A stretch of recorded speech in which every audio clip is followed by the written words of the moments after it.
Hi friends, welcome to Praveen sir classes. మొదటిసారి మన YouTube ఛానల్ని చూస్తున్న ప్రతి ఒక్క అభ్యర్థి ఇప్పుడే మన ఛానల్ని సబ్స్క్రైబ్ చేయండి. ఈ వీడియో కనుక నచ్చినట్లయితే లైక్ చేయండి. మీ ఫ్రెండ్స్ అందరికీ, పోటీ పరీక్షలకు ప్రిపేర్ అవుతున్న ప్రతి ఒక్క ఆస్పిరెంట్కి ఈ వీడియో లింక్ని షేర్ చేయండి. ఇక ఈ వీడియోలో మే 26th, మే 27th 2 రోజులకు సంబంధించి కరెంట్ అఫైర్స్లో భాగంగా మనం ఆల్మోస్ట్ ఒక 30 టాపిక్స్ని డిస్కస్ చేశాము. అందులో హైలైటెడ్ ఇన్ఫర్మేషన్ ఏదైతే ఉంటుందో ఒక టాప్ 10 టాపిక్స్ని ఈ వీడియోలో ఎక్స్ప్లెయిన్ చేద్దాము. వీడియోని చివరి వరకు చూడండి. ఇక ఈరోజు ఫస్ట్ టాపిక్, మొట్టమొదటి, తొలి, అతి పెద్ద, అతి చిన్న, అతి పొడవైన ఇలాంటి ప్రత్యేక పదాలతో కూడిన కరెంట్ అఫైర్స్ని మనము సూపర్లేటివ్స్గా చూస్తున్నాము. ఇక్కడ ఒక సూపర్లేటివ్ టాపిక్, ఈరోజు ఒక 2 to 3 టాపిక్స్ సూపర్లేటివ్ టాపిక్స్గానే మనం నేర్చుకోవాల్సి ఉంటుంది. చూద్దాము. భారత తొలి హైడ్రోజన్ రైలుకి రైల్వే బోర్డు ఆమోదం తెలిపింది. ఇటీవల ఇండియన్ రైల్వేస్ లేదా రైల్వే బోర్డు తరచూ వార్తల్లో ఉంది. భారతదేశంలో 18th railway zone June 1st, 2026 నుంచి తన విధులను నిర్వర్తించనుంది. విశాఖపట్నం కేంద్రంగా ఈస్ట్ కోస్ట్ రైల్వే అని చెప్పేసి మనం డిస్కస్ చేశాము. రైల్వే జోన్స్ పైన ఖచ్చితంగా ప్రశ్నలను ఎక్స్పెక్ట్ చేయాల్సిందే. మీకు ఒక షార్ట్ వీడియో కూడా ఇచ్చాను. మీకు మన CA 360 కోర్స్లో షార్ట్ డ్యూరేషన్ వీడియోస్ ఉంటాయి. ఒక 3 minutes వీడియో ఇచ్చాను, చూడండి, అది ఇంపార్టెంట్. అండ్ రైల్వేస్కి సంబంధించి నూతన లోగో గురించి కూడా మనం డిస్కస్ చేశాము. నూతన లోగో, అంతకుముందు ఓల్డ్ లోగోలో 17 స్టార్స్ ఉండే, ఒక స్టార్ని పెంచారు. కారణం ఏంటంటే 18 జోన్స్. ఇకపోతే రైల్వే శాఖ మంత్రిగా ప్రస్తుతము అశ్విని కుమార్ వైష్ణవ్ గారు విధులు నిర్వర్తిస్తున్నారు. రైల్వేస్ అనే అంశము article 246 of Indian constitution, lists ఉంటాయి కదా, union list, states list, concurrent list అని, యూనియన్ లిస్ట్ పరిధిలోని అంశం.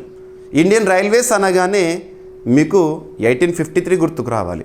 పక్కన పెడితే ఇక రైల్వేలో కూడా మనం సంస్కరణలు చూస్తున్నాము, టెక్నాలజీని చూస్తున్నాము. మారుతున్న కాలానికి అనుగుణంగా రైల్వే వ్యవస్థ మారుతుంది. బొగ్గు ఆధారిత రైళ్ల నుండి డీజిల్ ఆధారిత రైళ్ళకు వచ్చాము. ఆ తర్వాత ఎలక్ట్రిక్ ట్రైన్స్, ఆ తర్వాత హైడ్రోజన్ ట్రైన్స్. సో సింపుల్గా చెప్పాలంటే పర్యావరణ హిత ట్రైన్ వ్యవస్థని అతి త్వరలో మనం చూడబోతున్నాము. ఈ టాపిక్లో భాగంగా మనం నేర్చుకోవాల్సింది ఏంటంటే, ఈ హైడ్రోజన్ ట్రైన్ని ఏ సంస్థ రూపకల్పన చేసి అభివృద్ధి చేస్తోంది, మరియు ఇటీవల కాలంలో దీని టెస్ట్ ట్రయల్ ఏ సంస్థ చేసింది, రైల్వే బోర్డు ఆమోదం. అండ్ భారతదేశంలో మొట్టమొదటి హైడ్రోజన్ ట్రైన్ ఏ ప్రాంతాల మధ్య ప్రారంభం కానుంది, ఎంత డిస్టెన్స్, ఎంత స్పీడ్తో ఈ ట్రైన్ ప్రయాణం చేస్తుంది. ఈ పాయింట్సే ఎగ్జామినేషన్లో ఫోకస్ చేయాల్సిన పాయింట్స్. సో చూడండి, భారత తొలి హైడ్రోజన్ ట్రైన్కి రైల్వే బోర్డు ఆమోదం తెలిపింది. మరి ఇండియాస్ ఫస్ట్ హైడ్రోజన్ ట్రైన్ని ఎవరు డెవలప్ చేస్తున్నారు? Designed and manufactured by integral coach factory. Integral coach factory ఎక్కడుంది? తమిళనాడు రాష్ట్రంలోని చెన్నైలో ఉంది. మీకు వందే భారత్ ట్రైన్స్ అనగానే ఈ సంస్థ గుర్తొస్తుంది, తయారు చేసిన సంస్థ అనగానే. ఇక పక్కన పెడితే దేశంలో మొట్టమొదటి హైడ్రోజన్ ఆధారిత ట్రైన్ని ప్రవేశపెట్టేందుకు రైల్వే బోర్డు ఆమోదం తెలిపింది. ఇటీవల టెస్ట్ ట్రయల్ అయిపోయింది. 2026 మేలో ఎవరు టెస్ట్ ట్రయల్ చేశారంటే research designs and standards organisation మరియు ఉత్తర రైల్వేకు పంపిన లేఖ ద్వారా ఈ అనుమతి ఇచ్చారు. మరి ఇండియాస్ ఫస్ట్ హైడ్రోజన్ ట్రైన్ ఎన్ని కోచ్లతో తన ప్రయాణాన్ని ప్రారంభిస్తుందంటే 10 కోచెస్ ఉంటాయంట. మనం కోచ్లు అంటాం కదా, రైల్వే కోచ్ అని. ఢిల్లీ డివిజన్ పరిధిలోని జింద్ సోనిపట్ మార్గంలో ఈ రైలు నడపనున్నారు. హర్యానా రాష్ట్ర పరిధిలోకి వస్తుంది. ఈ రైలు గరిష్టంగా గంటకు 75 కిలోమీటర్ల వేగంతో ప్రయాణిస్తుంది. 2026 మార్చిలోనే ఈ రైలు ట్రయల్ రన్ విజయవంతంగా పూర్తయింది. ఈ పరీక్షలను research designs and standards organisation నిర్వహించింది. త్వరలోనే ఈ రైలు సాధారణ సేవలను ప్రారంభించనుంది. ఓకేనా? హైడ్రోజన్ ఆధారిత రైళ్లు తక్కువ కార్బన్ ఉద్గారాలతో పర్యావరణహిత రవాణా వ్యవస్థగా ఉంటుంది.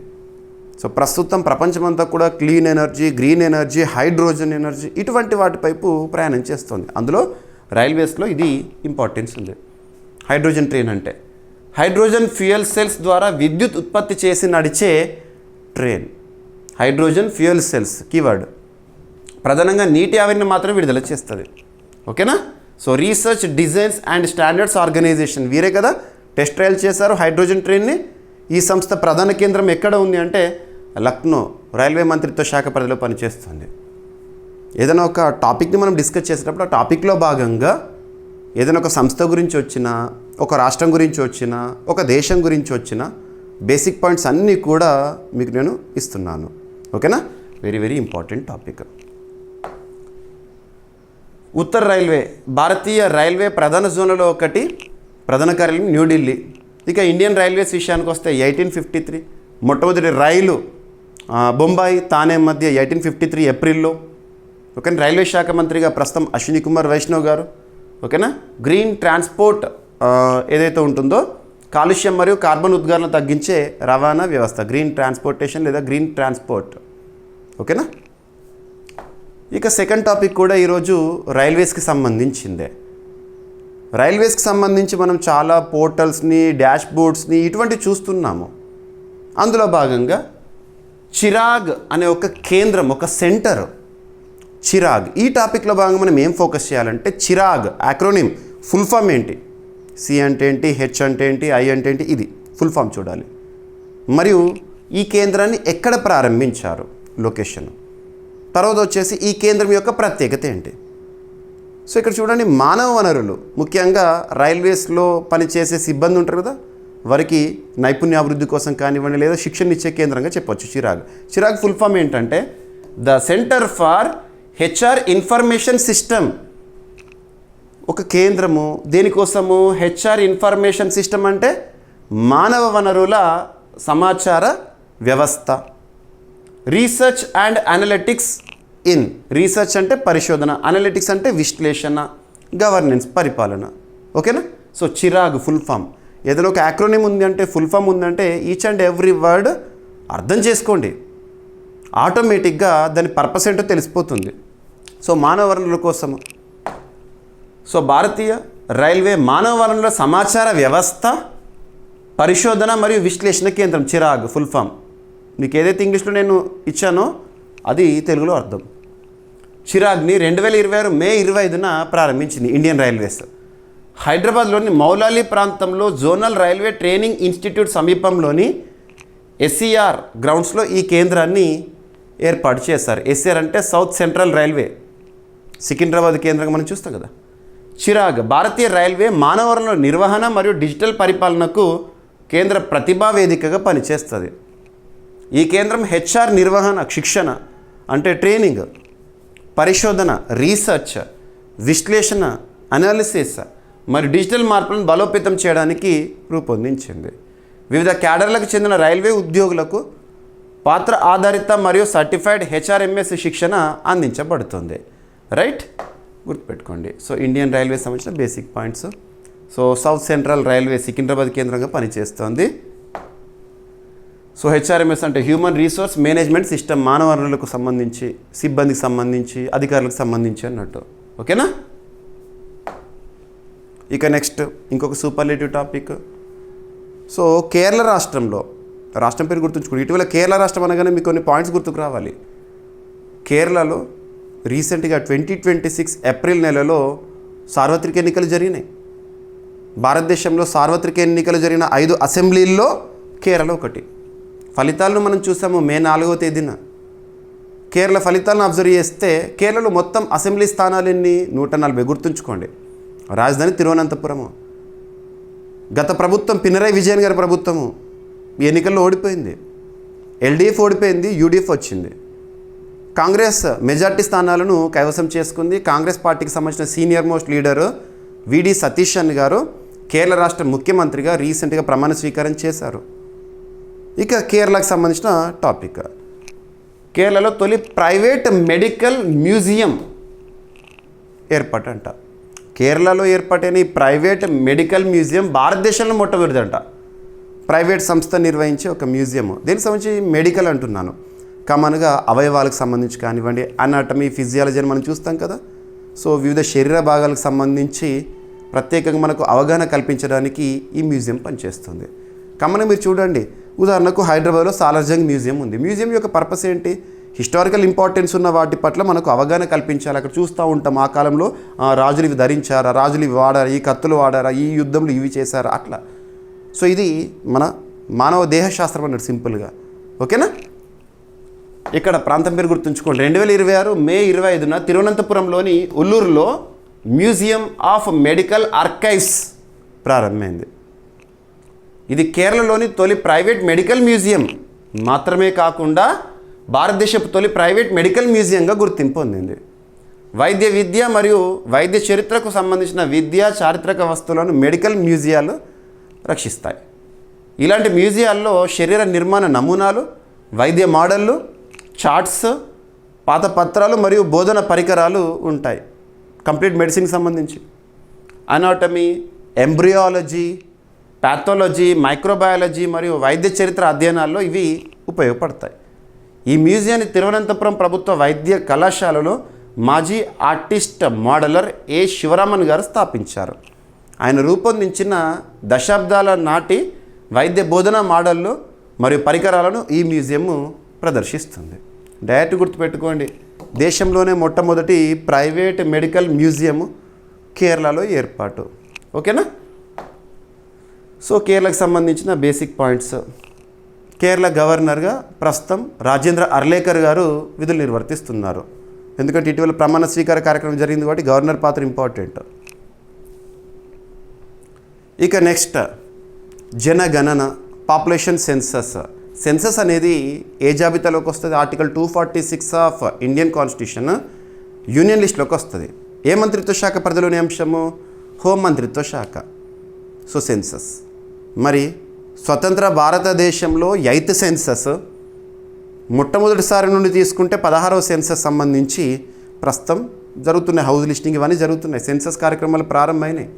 చివరి సెన్సస్ మనకు అందుబాటులో ఉన్న గణాంకాలు అఫీషియల్ స్టాట్స్ 2011 సెన్సస్. ఇకపోతే ప్రస్తుతం కొన్ని పరిస్థితులను ఆధారంగా తీసుకొని దేశ సార్వభౌమత్వం, సమగ్రత ఇటువంటి పరిస్థితులను దృష్టిలో ఉంచుకొని హోం మంత్రిత్వ శాఖ వారు ఒక హై లెవెల్ కమిటీని ఏర్పాటు చేశారు. ఆ కమిటీ యొక్క పర్పస్ ఏంటంటే అసహజ జనాభా మార్పులపై ఉన్నత స్థాయి కమిటీ. సింపుల్గా అసహజ జనాభా మార్పులు అంటే కామన్గా ఇన్ఫిల్ట్రేషన్, లేదంటే మన భారతదేశం సరిహద్దును పంచుకుంటుంది, ల్యాండ్ బార్డర్ ఉంది, వివిధ దేశాలతో భూ సరిహద్దు ఉంది. ఆ ప్రాంతాల నుండి అక్రమంగా చొరబాటుదారులు ఉంటారు. ఇటువంటి మార్పుల వల్ల అనుకోని మార్పులు జరుగుతాయి జనాభాలో. ఇటువంటి పరిస్థితులను అధ్యయనం చేయడానికి ఒక హై లెవెల్ కమిటీని హోంమంత్రిత్వ శాఖ వారు ఏర్పాటు చేశారు. హోంమంత్రి ప్రస్తుతం ఎవరున్నారు? అమిత్ షా గారు. సో ఇక్కడ చూడండి, a high level committee on unnatural demographic change to tackle infiltration. అసహజ జనాభా మార్పులపై అధ్యయనం చేయడానికి ఒక ఉన్నత స్థాయి కమిటీని ఏర్పాటు చేశారు హోంమంత్రి గారు, హోంమంత్రిత్వ శాఖ వారు. ఆ హై లెవెల్ కమిటీకి హెడ్ ఎవరు? ఆ పాయింట్ ఇంపార్టెంట్ ఇక్కడ. ఎవరు అంటే జస్టిస్ ప్రకాష్ ప్రభాకర్ నవ్లేకర్. గుర్తుంచుకోండి, మీరు ఈజీగా గుర్తుంచుకోవాలంటే జస్టిస్ ప్రకాష్ ప్రభాకర్ అని గుర్తుంచుకోండి. న్యాయశాస్త్రంలో తనకంటూ గుర్తింపు పొందిన ఒక వ్యక్తి. తన ఆధ్వర్యంలో ఒక కమిటీని వేశారు. ఈరోజు అన్ని న్యూస్ పేపర్స్లో కూడా మీకు కవర్ అయింది ఈ టాపిక్. ఓకేనా? సో డైరెక్ట్గా గుర్తుపెట్టుకోండి. ఇటీవల కాలంలో వార్తలు ఇచ్చిన కొన్ని కమిటీస్ ఏవైతే ఉంటాయో, సుప్రీంకోర్టు వారు వేసిన టాస్క్ ఫోర్స్ కానివ్వండి, ఇటువంటి ఇంపార్టెంట్ ఎగ్జామినేషన్ మీకు చాలా చెప్పాను. జస్టిస్ ఎస్ రవీంద్ర భట్ గారి కమిటీ ఉద్దేశం ఏంటి, ఇలాంటివి. సో అసహజ జనాభా మార్పులపై ఉన్నత స్థాయి కమిటీ ఏర్పాటు, అక్రమ వలసలు అంటే ఇన్ఫిల్ట్రేషన్ మరియు ఇతర కారణాల వల్ల సంభవిస్తున్న అసహజ జనాభా మార్పులను పరిశీలించేందుకు కేంద్ర హోంమంత్రి అమిత్ షా గారు ఒక ఉన్నత స్థాయి కమిటీని ఏర్పాటు చేశారు. ఈ సమస్య దేశ సార్వభౌమత్వము, సావరినిటీ, జాతీయ భద్రత, నేషనల్ సెక్యూరిటీ, సామాజిక సమతుల్యత మరియు గిరిజన వర్గాల పరిరక్షణకు సవాలుగా మారిందని ఆయన పేర్కొన్నారు. ఏ సమస్య సవాలుగా మారిందంట? అసహజ జనాభా మార్పు. 2025 స్వాతంత్ర దినోత్సవ ప్రసంగంలో ప్రధాని నరేంద్ర మోదీ గారు ఈ కమిటీ ఏర్పాటును ప్రకటించినట్లు అమిత్ షా గారు తెలిపారు. ఓకేనా? సో ఈ కమిటీకి సుప్రీంకోర్టు రిటైర్డ్ న్యాయమూర్తి జస్టిస్ ప్రకాష్ ప్రభాకర్ నవ్లేకర్ గారు చైర్మన్గా వ్యవహరిస్తారు. ఇక కమిటీ సభ్యులు ఎవరు అంటే దుర్గా శంకర్ మిశ్రా, తను మాజీ ఐఏఎస్ అధికారి, బాలాజీ శ్రీవాస్తవ మాజీ ఐపీఎస్ అధికారి, డాక్టర్ షమికా రవి ఆర్థికవేత్త, సెన్సస్ కమిషనర్ సభ్యుడిగా ఉంటారు. ఓకేనా. సో భారత జనగణన కమిషనర్ భారత జనగణన మరియు జనాభా గణాంకాల నిర్వహణ బాధ్యతలు చూస్తారు. మనకు జనాభాకు సంబంధించి అంటే రిజిస్ట్రార్ జనరల్ ఆఫ్ ఇండియా, ఇవన్నీ గుర్తు తెచ్చుకోండి. మీకు చాలాసార్లు చెప్పాను. మీకు నేను CA 360 కోర్సులో సెన్సస్ అనే టాపిక్ని స్పెషల్ వీడియోకి ఇచ్చాను. అసలు సెన్సస్ పర్పస్ ఏంటి, చట్టం ఏంటి, ఈ సెన్సస్ ప్రత్యేకత ఏంటి, డిజిటల్ సెన్సస్ అంటే ఏంటి, అండ్ సెన్సస్ చిహ్నాలుగా వేటిని ప్రకటించారు, ఇవన్నీ చెప్పాను మీకు. ఆ వీడియో చూడండి. నేను మీకు CA 360 కోర్సులో ఏ టాపిక్స్ పైన అయితే స్పెషల్ వీడియోస్ ఇచ్చానో, ఏ టాపిక్స్ పైన అయితే షార్ట్ డ్యూరేషన్ వీడియోస్ ఇచ్చానో వాటికి ఫస్ట్ ప్రియారిటీ ఇవ్వండి. ఒక్కొక్క వీడియో నుండి అట్లీస్ట్ ఒక ప్రశ్న వస్తుంది మీకు. ఓకేనా. రీసెంట్గా మీరు చూసారు UPSC సివిల్ సర్వీసెస్ ప్రిలిమినరీ ఎగ్జామినేషన్లో మన క్లాసెస్ యొక్క ఇంపాక్ట్ ఎలా ఉంది. మీకు యూట్యూబ్లో లైవ్ క్లాస్ తీసుకున్నాను నేను. ఓకేనా. Right. Census act 1948. Next PM Ajay portal మరియు మొబైల్ యాప్ని ప్రారంభించడం జరిగింది. అభ్యర్థులకు మరొకసారి చెప్తున్నాను, వార్తలు నిలుస్తున్న పథకాలపైన అంటున్నాను. వార్తలు నిలుస్తున్న పథకాలపైన, పాలసీలపైన మనం తప్పనిసరిగా ప్రశ్నలు ఎక్స్పెక్ట్ చేసి రాల్సిందే. చాలామంది ఆస్పిరెంట్స్ ఏమనుకుంటారంటే పథకాలు, పాలసీస్ లాస్ట్ 6 monthsలోనో 1 yearలోనో ప్రారంభించబడినవి మాత్రమే పోటీ పరీక్షల్లో అడుగుతారు, అవే ఇంపార్టెంట్ అని భావిస్తారు. అవి ఇంపార్టెంటే, ఫస్ట్ ప్రియారిటీ వాటికే ఇవ్వండి. కానీ వాటితో పాటు ఎప్పుడో ప్రారంభించబడిన పథకాలు కానీ, పోర్టల్స్ కానీ, పాలసీస్ కానీ, డిజిటల్ డాష్బోర్డ్స్ కానివ్వండి, ఇటీవల కాలంలో వార్తల్లోకి వస్తే, ఎందుకు వార్తల్లోకి వస్తాయి అంటే ఏదైనా మైల్ స్టోన్ని అచీవ్ అయి కానివ్వండి, 10 years 20 years సెలబ్రేషన్తో, యానివర్సరీతో, లేదంటే ఆ పథక లబ్ధిదారుల గణాంకాలు అఫీషియల్గా రిలీజ్ అయినా, లేదంటే దానికి సంబంధించిన యాప్ ఇటీవల కాలంలో వార్తల్లోకి వచ్చినా చూడాలి. వార్తల్లోకి వచ్చింది అంటే కరెంట్ అఫైర్స్, అది ఎప్పుడు ప్రారంభించబడిందైనా కూడా ఇంపార్టెంట్. సో ఇక్కడ PM అజయ్ ఏదైనా ఒక పథకం గురించి చూస్తున్నప్పుడు, పాలసీ గురించి చూస్తున్నప్పుడు నోడల్ మినిస్ట్రీ చూడాలి. PM అజయ్ ఏ మంత్రిత్వ శాఖ పరిధిలో అంటారు? Ministry of social justice and empowerment. ప్రస్తుతం కన్సర్న్ మినిస్టర్గా ఎవరు విధులు నిర్వర్తిస్తున్నారు ministry of social justice and empowerment అంటే వీరేంద్ర కుమార్ గారు. ముఖ్యంగా వృద్ధులకు సంబంధించి, దివ్యాంగులకు సంబంధించి, ట్రాన్స్జెండర్ సంబంధించి, లేదంటే SC ST వెల్ఫేర్కి సంబంధించి కూడా కొన్ని పథకాల గురించి చూస్తున్నప్పుడు ఈ మంత్రిత్వ శాఖని మనం చూస్తాం. సో PM అజయ్ ఎప్పుడు స్టార్ట్ అయింది, ఏ ఆర్థిక సంవత్సరంలో ప్రారంభమైంది, ఇప్పుడు ఎందుకు వార్తల్లోకి వచ్చింది? PM అజయ్ ఫుల్ ఫామ్ ఏంటి? సో PM అజయ్ యాక్రోనిమ్ వచ్చేసేసి Pradhan Mantri Anusuchit Jati Abhyuday Yojana. PM Ajay full form. ఓకేనా. 2021-22 ఆర్థిక సంవత్సరంలో ఈ పథకం అనేది ప్రారంభమైంది. ముఖ్యంగా ఎవరి కోసం అంటే SCs వీళ్ళు ఉంటారు కదా, అనుసూచిత. సో వారిలో ఎంపవర్మెంట్ కోసం, ఎకనామిక్ ఎంపవర్మెంట్, ఫినాన్షియల్ ఎంపవర్మెంట్ కోసము ఈ పథకం అనేది ఉద్దేశించబడింది. దానికి సంబంధించి ఈ PM అజయ్కి సంబంధించి రీసెంట్గా ఒక మొబైల్ యాప్ని concern ministry of social justice and empowerment వారు ప్రారంభించారు. సో కేంద్ర సామాజిక న్యాయం మరియు సాధికారత మంత్రిత్వ శాఖ PM అజయ్ పోర్టల్ మరియు మొబైల్ యాప్ని ప్రారంభించారు. ఇది అనుసూచిత జాతుల సంక్షేమం కోసం రూపొందించిన 100% కేంద్ర ప్రాయోజిత కేంద్ర ప్రభుత్వ పథకము. ఈ పథకం 2021-22 ఆర్థిక సంవత్సరంలో ప్రారంభమైంది. 3 పాత కేంద్ర ప్రాయోజిత పథకాలను విలీనం చేసి PM అజయ్ని రూపొందించారు గతంలో. సో ఏదైనా ఒక పథకం గురించి మనం చూస్తున్నప్పుడు ఇది కొత్తగా ఇనిషియేట్ అవుతుందా, లేదా పాత ఎగ్జిస్టింగ్ 2 to 3 స్కీమ్స్ని మర్జ్ చేసి ఒక పథకంగా తీసుకొచ్చారో చూడాలి. PM అజయ్ ఈ పథకం రావడానికి పాత 3 పథకాలను విలీనం చేశారు. అదేంటంటే ప్రధానమంత్రి ఆదర్శ గ్రామ యోజన గతంలో ఉండేది, special central assistance to SC ST అంటే ఏంటంటే scheduled caste sub plan, Babu Jagjivan Ram ఛాత్రవాస్ Yojana. ఈ 3 పథకాలను విలీనం చేసి PM అజయ్గా రూపొందించారు. అడుగుతారు ఎగ్జామినేషన్లు, బిట్ ఇంపార్టెంట్. ఓకేనా, గుర్తుపెట్టుకోండి. సో PM అజయ్ ఏ ఆర్థిక సంవత్సరంలో ప్రారంభమైంది, ఎవరికి సంబంధించి, అనుసూచిత్ SCలు. ఓకేనా. So enough. ఇప్పుడు ఎందుకు వార్తల్లోకి వచ్చింది? సో వారి యొక్క ఎంపవర్మెంట్, అనుసూచిత ఎంపవర్మెంట్. సో నైపుణ్యాభివృద్ధి, ఉపాధి అవకాశాలు, ఆదాయ వనరుల ద్వారా అనుసూచిత జాతుల పేదరికాన్ని తగ్గించడం ఈ పథకం యొక్క ప్రధాన లక్ష్యము. సామాజిక న్యాయం మరియు సాధికారత విభాగం ఈ పథకానికి నోడల్ సంస్థగా ఉంది. ఏదైనా పథకం గురించి చూస్తున్నప్పుడు నోడల్ సంస్థ లేదా నోడల్ మినిస్ట్రీ ఏంటో ఖచ్చితంగా చూడాలి. ప్రతి పాయింట్ మీకు ఇస్తున్నాను, నేను ఇచ్చిన పాయింట్ చూడండి చాలు. పోర్టల్ మరియు మొబైల్ యాప్ ద్వారా పారదర్శకత, పర్యవేక్షణ మరియు సంక్షేమ పథకాల అమలులో సామర్థ్యాన్ని పెంచడమే లక్ష్యము. ప్రధానమంత్రి ఆదర్శ్ గ్రామ యోజన ఎస్సీ జనాభా అధికంగా ఉన్న గ్రామాల సమగ్ర అభివృద్ధి పథకంగా ఉండే గతంలో. బాబు జగ్జీవన్ రామ్ ఛాత్రవాస్ యోజన అనుసూచిత జాతి విద్యార్థుల హాస్టల్ పథకం. అది ఇవన్నీ కలిపి పిఎం అజయ్ అని గుర్తుంచుకోండి.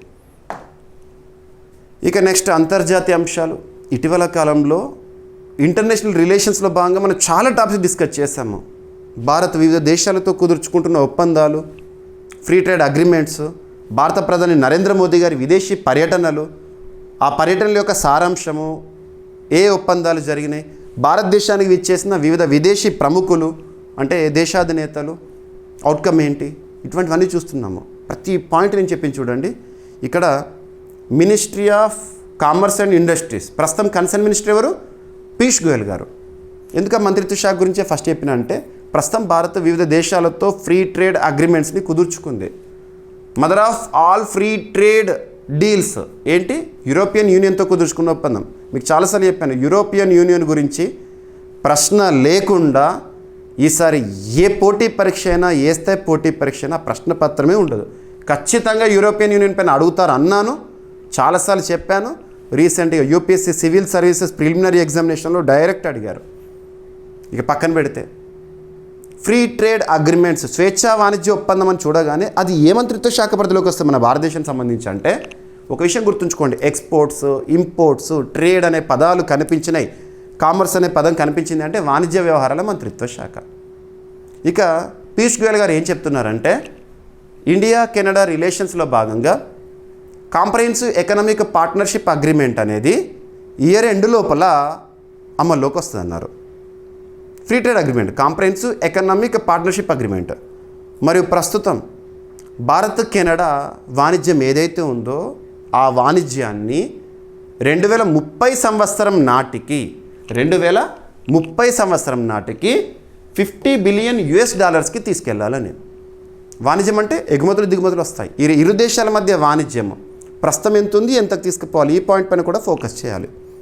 గతంలో కెనడాకు సంబంధించి మనం చాలా చూసాము. జస్టిన్ ట్రూడో గారు కెనడా ప్రధానిగా ఉన్నప్పుడు భారత్ కెనడా మధ్య సంబంధాలు, అసలు వాస్తవానికి సంబంధాలు అనే పదాన్ని కూడా వాడకూడదు, దూరమైనవి. ఆ తర్వాత మార్క్ కార్నీ గారు కెనడా ప్రధానిగా వచ్చారు. లాస్ట్ ఇయర్ G7 సమావేశానికి కెనడా అధ్యక్షతన వహించింది. అప్పుడు భారత ప్రధాని గారు వెళ్ళారు. ఇరు దేశాల మధ్య మంచి సత్సంబంధాలు ఉన్నాయి. కెనడా నార్త్ అమెరికా ఖండంలోనే ఒక దేశం. మీకు ఏదైనా ఒక దేశం గురించి చెప్తున్నప్పుడు ఖచ్చితంగా మ్యాప్ పాయింటింగ్ చూపిస్తున్నాను. కెనడా క్యాపిటల్ వచ్చేసి ఒటావా. ఓకేనా? భారత్ మరియు కెనడా 2030 నాటికి ద్వైపాక్షిక వాణిజ్యాన్ని, సో ఇరు దేశాల మధ్య బయలాటరల్ ట్రేడ్ని $50 బిలియన్ పెంచాలని లక్ష్యంగా పెట్టుకున్నాయి. కాంప్రహెన్సివ్ ఎకనామిక్ పార్ట్నర్షిప్ అగ్రిమెంట్, సమగ్ర ఆర్థిక భాగస్వామ్య ఒప్పందం చర్చలను వేగవంతం చేయాలని ఇరు దేశాలు నిర్ణయించినాయి. ఈ సంవత్సరం 2026 సంవత్సరం చివరి నాటికి లేదా అంతకంటే ముందే సెపా చర్చలను పూర్తి చేయాలని లక్ష్యంగా పెట్టుకున్నారు. భారత్ కెనడా వాణిజ్యం ఇటీవల వివిధ అంచనాల ప్రకారము సుమారు $17 బిలియన్. అది కాస్త ఎంతకు తీసుకుపోవాలంటే $50 బిలియన్ తీసుకెళ్ళాలి. అది టార్గెట్స్ పైన ఫోకస్ చేయండి. వికసిత్ భారత్ లక్ష్యాలు ఏంటి, 2030 నాటికి లక్ష్యాలు ఏంటి, 2047 లక్ష్యాలు ఏంటి, 2070 లక్ష్యాలు ఏంటి, ఇటువంటి పడుతారు. ఇటువంటి చాలా టాపిక్స్ మీకు చెప్పాను. కెనడాకు చెందిన పెన్షన్ ఫండ్స్ భారత్లో దాదాపు $100 బిలియన్ పెట్టుబడులు పెట్టినాయి అంట. సో సెపా గురించి, కాంప్రహెన్సివ్ ఎకనామిక్ పార్ట్నర్షిప్ అగ్రిమెంట్, ఇక వస్తువుల వాణిజ్యం, సేవల రంగము, పెట్టుబడులు, నియంత్రణ సహకారము, వాణిజ్య సౌలభ్యము, ఇవన్నీ కూడా. ఇక తాజా దౌత్య కార్యక్రమాలు ఇరు దేశాల మధ్య. కేంద్ర వాణిజ్య మరియు పరిశ్రమల శాఖ మంత్రి పీయూష్ గోయల్ గారు 2026 మే 25, 27 తేదీల్లో కెనడా పర్యటించారు. ఈ పర్యటనలో కెనడా ప్రధానమంత్రి మార్క్ కార్నీ మరియు అంతర్జాతీయ వాణిజ్య మంత్రి మనీందర్ సిద్ధుతో సమావేశమయ్యారు. 110కి పైగా సభ్యులతో కూడిన భారత అతిపెద్ద వ్యాపార ప్రతినిధి బృందం ఈ పర్యటనలో పాల్గొంది. 2026లో టీమ్ కెనడా వ్యాపార ప్రతినిధి బృందం భారత్ పర్యటించనుంది. ఓకేనా? సో కెనడాకి సంబంధించి capital Ottawa, currency Canadian dollar value ఒకటి ఉంటుంది, యూఎస్ డాలర్ వాల్యూ ఒకటి ఉంటుంది. గుర్తుంచుకోండి, ఆస్ట్రేలియన్ డాలర్ వాల్యూ ఒకటి ఉంటుంది. ప్రధానమంత్రి మార్క్ కార్నీ. ఏదో ఒక దేశం గురించి చెప్పినప్పుడు ఖచ్చితంగా బేసిక్ పాయింట్స్ అనేవి మీకు ఇస్తున్నాను. ఇవి స్టాటిక్ జీకే అలాగా అభ్యర్థులకు ప్రతిసారి చెప్తున్నాను. బుక్స్ అండ్ ఆథర్స్ ఈ సెగ్మెంట్ నుంచి పోటీ పరీక్షల్లో మనం తప్పనిసరిగా ప్రశ్నలను ఎక్స్పెక్ట్ చేసి తీరాల్సిందే. మరి ఎలా చదవాలి ఈ టాపిక్ని అంటే, ఆ పుస్తకం యొక్క కవర్ పేజ్ పైన ఏ లాంగ్వేజ్లో అయితే పేరు ఉంటుందో అదే లాంగ్వేజ్లో పుస్తకం యొక్క పేరును గుర్తుంచుకోండి, ట్రాన్స్లేషన్ చేయకండి. ఆ పుస్తకం యొక్క రచయిత పేరేంటో గుర్తుంచుకోండి. మరియు ఆ పుస్తకము దేనిపైన ప్రత్యేక సమాచారాన్ని అందిస్తుంది, ఆ పుస్తకం మనకు తెలిపే వివరాలేంటి, సింగిల్ లైన్లో చూడండి. ఆ పుస్తకాన్ని పబ్లిష్ చేసిన వారెవరు, ఇవన్నీ కూడా మిస్లీనియస్. సో రీసెంట్గా మే 2026లో న్యూస్లో ఉన్న ఒక పుస్తకము, ఆ పుస్తకాన్ని ఉపరాష్ట్రపతి, ప్రస్తుతం భారతదేశంలో ఉపరాష్ట్రపతిగా ఎవరు విధులు నిర్వర్తిస్తున్నారు, సిపి రాధాకృష్ణన్ గారు విడుదల చేయడం జరిగింది. ఓకేనా? సో ఆ పుస్తకం వాస్తవానికి కేరళ రాష్ట్రంలో గుర్తింపు పొందిన ఒక వ్యక్తి తనకు సంబంధించి. సో పిఎన్ పనిక్కర్పై పుస్తకాన్ని విడుదల చేసిన ఉపరాష్ట్రపతి గారు. ఆ పుస్తకం పేరేంటంటే the library man of India, the story of PM Panikkar. The library man of India, the story of PN Panikkar. PN Panikkar, PN పుస్తకాన్ని 2026 మేలో న్యూఢిల్లీలో ఉపరాష్ట్రపతి గారు విడుదల చేశారు. ఈ పనిక్కర్ గారు కేరళ రాష్ట్రానికి సంబంధించిన వ్యక్తి, గుర్తుపెట్టుకోండి. రూపా పబ్లికేషన్స్ ఇండియా ప్రైవేట్ లిమిటెడ్ వారి పుస్తకాన్ని ప్రచురించారు. ఇక ఈ పనిక్కర్ గారి యొక్క ప్రత్యేకత, గ్రంథాలయ ఉద్యమాలు అటువంటివి. కేరళ ప్రజా గ్రంథాలయ ఉద్యమం మరియు అక్షరాస్యత ఉద్యమానికి నాయకత్వం వహించిన పిఎన్ పనిక్కర్ సేవలను ఈ పుస్తకం అందిస్తుంది. లైబ్రరీ మ్యాన్ ఆఫ్ ఇండియా ఎవరంట? పిఎన్ పనిక్కర్. సో కేరళ రాష్ట్రంలో ప్రజా గ్రంథాలయ ఉద్యమాలు కానివ్వండి, గ్రంథాలయాల గురించి ప్రాముఖ్యత తెలపడంలో కానివ్వండి, తనకంటూ ప్రత్యేక గుర్తింపు పొందిన వ్యక్తి. ఓకేనా? తన గురించి, తన సేవలను ఈ పుస్తకం వివరిస్తుంది. ఓకేనా? గుర్తుంచుకోండి. పుస్తకాన్ని రచించిన వారెవరు? పిపి సత్యన్ గారు. పిపి సత్యన్ గారు ఆథర్. ఓకేనా? ఇక పిఎన్ పనిక్కర్ గారు కేరళ గ్రంథాలయ ఉద్యోగ పితామహుడిగా గుర్తింపు పొందారు. ఆయన నాయకత్వంలో గ్రంథశాల సంఘం 6000కు పైగా ప్రజా గ్రంథాలయాల నెట్వర్క్గా అభివృద్ధి చెందింది. పిఎన్ పనిక్కర్ వర్ధంతి రోజైన జూన్ 19ని భారత ప్రభుత్వం జాతీయ పఠన దినోత్సవంగా నిర్వహిస్తుంది. గుర్తుపెట్టుకోండి. ఓకేనా? ప్రముఖుడు, దేశవ్యాప్తంగా గుర్తింపు పొందిన వ్యక్తి. తన వర్ధంతిని గుర్తించడం అంటే మామూలు విషయం కాదు. ఓకేనా? సో జాతీయ పఠన దినోత్సవం ప్రతి సంవత్సరం జూన్ 19న నిర్వహిస్తారు. ఓకేనా? వర్ధంతి రోజు, పనిక్కర్ గారి వర్ధంతి. సో చనిపోయారు తను. పఠన అలవాట్లు మరియు అక్షరాస్యత ప్రోత్సాహం లక్ష్యము. ఇక కేరళ గ్రంథాలయ ఉద్యమం కేరళలో అక్షరాస్యత మరియు ప్రజా విద్యాభివృద్ధికి కీలక ఉద్యమము. ఓకేనా? రైట్. సో ఉపరాష్ట్రపతి, ex officio chairman of Rajya Sabha. ఓకేనా? ఇక నెక్స్ట్ వార్తలు నిలిచిన వ్యక్తుల విషయానికి వస్తే ఎంపెడా. సో కేరళలోని కొచ్చి ప్రధాన కేంద్రంగా పనిచేస్తున్న ఎంపెడా, marine products exports development authority. Marine products exports development authority. Marine, maritime ఇలాంటి పదాలు కనిపిస్తే డైరెక్ట్గా గుర్తుపెట్టుకోండి, సముద్ర సంబంధిత. మెరైన్ ప్రోడక్ట్స్ అంటే సముద్ర సంబంధిత ఉత్పత్తులు. ఎక్స్పోర్ట్స్ అంటే ఎగుమతులను డెవలప్మెంట్ ప్రోత్సహించే ఒక సంస్థ. ఎగుమతులు దిగుమతులు అనగానే మీకు ఏ మంత్రిత్వ శాఖ గుర్తుకు రావాలి? మినిస్ట్రీ ఆఫ్ కామర్స్, వాణిజ్య వ్యవహారాల మంత్రిత్వ శాఖ. ప్రస్తుతం కన్సర్న్ మినిస్టర్గా భారతదేశంలో ఎవరు విధులు నిర్వర్తిస్తున్నారు? పీయూష్ గోయల్ గారు. గుర్తుపెట్టుకోండి. Ministry of commerce and industry పరిధిలో పనిచేస్తున్న ఎంపెడా, కొచ్చి కేంద్రంగా పనిచేస్తున్న marine products exports development authority, ఆ సంస్థకి చైర్పర్సన్గా పి జవహర్ గారు నియమితులవ్వడం జరిగింది. కేంద్ర ప్రభుత్వ నియామకము. ఓకేనా? మీరు అపెడా అంటే agricultural products exports development authority అన్న చూస్తూ ఉంటారు కదా. కొన్ని సంస్థల గురించి చూస్తున్నప్పుడు నోడల్ మినిస్ట్రీ ఏంటి? ఎక్స్పోర్ట్స్, ఇంపోర్ట్స్, ట్రేడ్ అనే పదం కనిపించింది అంటే నోడల్ మినిస్ట్రీ ఖచ్చితంగా మినిస్ట్రీ ఆఫ్ కామర్సే. ఐఏఎస్ అధికారి పి జవహర్ సముద్ర ఉత్పత్తుల ఎగుమతి అభివృద్ధి ప్రాధికార సంస్థ marine products exports development authority కొత్త చైర్మన్గా నియమితులయ్యారు. కేరళలోని కొచ్చిలో ఉన్న ఎంపెడా ప్రధాన కార్యాలయంలో ఆయన బాధ్యతలను స్వీకరించారు. సముద్ర ఉత్పత్తుల అభివృద్ధి, సముద్ర ఆహార ఎగుమతుల ప్రోత్సాహం మరియు వృద్ధికి ఎంపెడా పనిచేస్తుందంట. భారత సముద్ర ఆహార ఎగుమతులు మరియు ఆక్వాకల్చర్ అభివృద్ధిలో ఈ సంస్థ కీలక పాత్ర పోషిస్తుంది. ఇక్కడ ఏం లేదు, ఎంపెడా సంస్థ యొక్క విధులు లేదా ఆ సంస్థ నిర్వర్తించే బాధ్యతల గురించి ఇక్కడ ఇచ్చాను. మీకు ఎగ్జామినేషన్లో ఇవన్నీ అడిగితే అడగవచ్చు, కానీ మీరు గుర్తుంచుకోవాల్సింది ఏంటంటే ఎంపెడాకి సంబంధించి ఏ సంవత్సరంలో ఏర్పాటైంది. 1972. మనం కరెంట్ అఫైర్స్లో భాగంగా చాలా టాపిక్స్ని డిస్కస్ చేస్తున్నాం. ఒక టాపిక్ని అబ్జర్వ్ చేయండి. ఒక టాపిక్లో భాగంగా ఒక దేశం గురించి వచ్చిన, ఒక రాష్ట్రం గురించి వచ్చిన, ఒక సంస్థ గురించి వచ్చిన బేసిక్ పాయింట్స్ అన్నిటిని కూడా మీ ముందు నేను చూపిస్తున్నాను. సో ఎంపెడా ఏ సంవత్సరంలో స్థాపన అని అడుగుతారు. 1972. Marine products export development authority ప్రధాన కేంద్రం ఎక్కడ? కొన్ని సంస్థల గురించి చూస్తున్నప్పుడు ఖచ్చితంగా హెడ్ క్వార్టర్ గుర్తుంచుకోవాలి. కొచ్చి, కేరళ. మంత్రిత్వ శాఖ వాణిజ్య మరియు పరిశ్రమల మంత్రిత్వ శాఖ అంటే ministry of commerce and industries. ప్రస్తుతం కేంద్ర మంత్రి ఎవరున్నారు? పీయూష్ గోయల్ గారు. ఇలా నోడల్ మినిస్ట్రీస్ ఖచ్చితంగా చూడాలి. అపెడా ఏ మంత్రిత్వ శాఖ పరిధిలో పనిచేస్తుందంటే same ministry of commerce. Food safety standards authority of India ఏ మంత్రిత్వ శాఖ పరిధిలో పనిచేస్తుందని అడిగారు అనుకోండి, ministry of health and family welfare. ఇలా చెప్పుకుంటూ పోతే చాలా ఉన్నాయి. ఇక ఎంపెడా విధులు సముద్ర ఆహార ఎగుమతుల ప్రోత్సాహం. మనకు మెరైన్ ప్రోడక్ట్స్ ఉంటాయి, వాటిని ఎగుమతి చేయడంలో కీలక బాధ్యతలు నిర్వర్తిస్తుంది. ఆక్వాకల్చర్ అభివృద్ధి, ఆక్వా అంటే ఫిషరీ రంగానికి సంబంధించి మనం చూస్తూ ఉంటాము. నాణ్యత ప్రమాణాలు మరియు ఎగుమతి సదుపాయాలు. భారత సముద్ర ఉత్పత్తుల ఎగుమతులు, రొయ్యలు ప్రధాన ఎగుమతిగా ఉత్పత్తి. ఓకేనా. So America, China, European union ప్రధాన మార్కెట్లు. ఇక కేరళ రాష్ట్రానికి సంబంధించిన బేసిక్ పాయింట్స్. కేరళ రాజధాని తిరువనంతపురము. రీసెంట్గా కేరళ రాష్ట్ర సార్వత్రిక ఎన్నికలు మనం చూసాము. 140 అసెంబ్లీ స్థానాలు ఉంటాయి కేరళలో. అందులో రీసెంట్గా యూడిఎఫ్ కూటమి ప్రభుత్వాన్ని ఏర్పాటు చేసింది. కాంగ్రెస్ నాయకుడైన విడి సతీశన్ గారు ముఖ్యమంత్రిగా ప్రమాణ స్వీకారం చేశారు మే 2026లో. కేరళ రాష్ట్ర గవర్నర్ ఎవరు అంటే రాజేంద్ర అర్లేకర్ గారు. ఇటీవల ఎన్నికలు జరిగిన రాష్ట్రాలు, ముఖ్యమంత్రులు, అసెంబ్లీ స్థానాలు, గవర్నర్లు వీటిపైన ప్రత్యేకంగా చూడండి, పోటీ పరీక్షలో ప్రశ్నలు అడుగుతారు.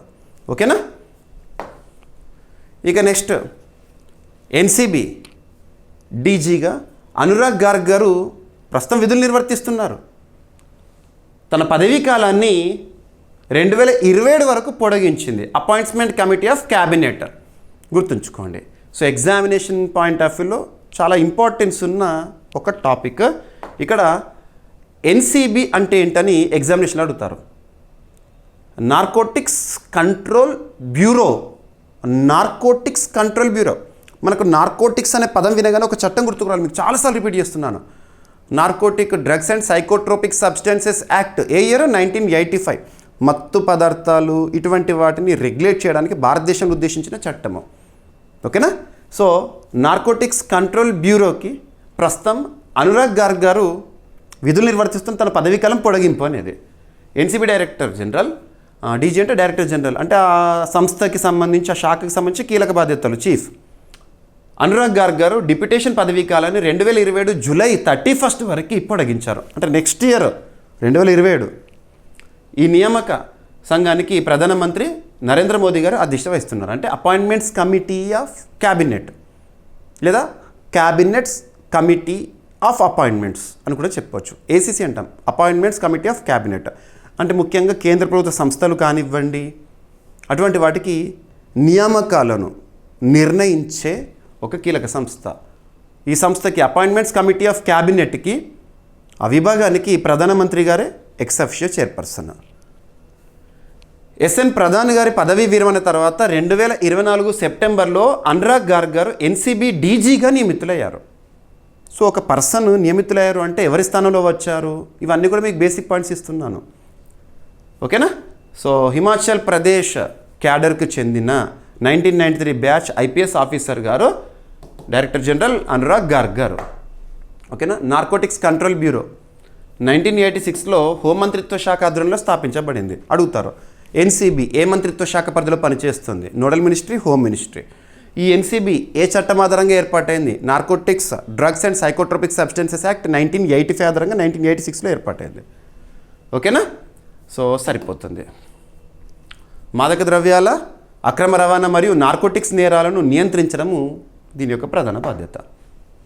ఇక నెక్స్ట్, ఇటీవల కాలంలో పార్లమెంటరీ కమిటీల గురించి మనం రెగ్యులర్గా చూస్తున్నాము. మనం రీసెంట్గా పబ్లిక్ అకౌంట్స్ కమిటీ గురించి చూసాము, ఎస్టిమేట్స్ కమిటీ గురించి చూసాము, కమిటీ ఆన్ పబ్లిక్ అండర్టేకింగ్స్ గురించి చూసాము, committee on SC STs, committee on BCs, committee on women empowerment, committee on SNT, ఇలా చెప్పుకుంటూ పోతే చాలా. ఇక్కడ మన తెలుగువారు లక్ష్మణ్ గారు ప్రస్తుతం తను రాజ్యసభ సభ్యులుగా ఉన్నారు, రాజ్యసభ ఎంపీ. ఉత్తరప్రదేశ్ నుంచి తను ప్రాతినిధ్యం వహిస్తున్నారు, రాజ్యసభ ఎంపీ. రాజ్యసభ గురించి షెడ్యూల్ 4 ఆఫ్ ఇండియన్ కాన్స్టిట్యూషన్ తెలుపుతుంది రాజ్యసభలో రాష్ట్రాల ప్రాతినిధ్యం అని చెప్పేసి పక్కన పెడితే. ఎందుకంటే మనకు పార్లమెంట్లో బైకామరలిజం ఉంది కాబట్టి ఒక సభ్యుడి గురించి చూసినప్పుడు తను ఏ సభలో ఉన్నారో తెలుసుకోవాలి, వార్తల్లో ఉన్న వ్యక్తుల గురించి. సో ఇక్కడ రాజ్యసభ హౌస్ కమిటీ చైర్పర్సన్గా డాక్టర్ కె లక్ష్మణ్ గారిని నియమించడం జరిగింది. రాజ్యసభ చైర్పర్సన్ ఉపరాష్ట్రపతి సిపి రాధాకృష్ణన్ గారు. ఓకేనా? So vice president is X officio chairperson of Rajya Sabha అని మీరు ఆర్టికల్ 64 దగ్గర నేర్చుకుంటారు. భాజపా సీనియర్ నాయకుడు మరియు రాజ్యసభ సభ్యుడు డాక్టర్ కె లక్ష్మణ్ గారిని రాజ్యసభ హౌస్ కమిటీ చైర్పర్సన్గా నియమించారు.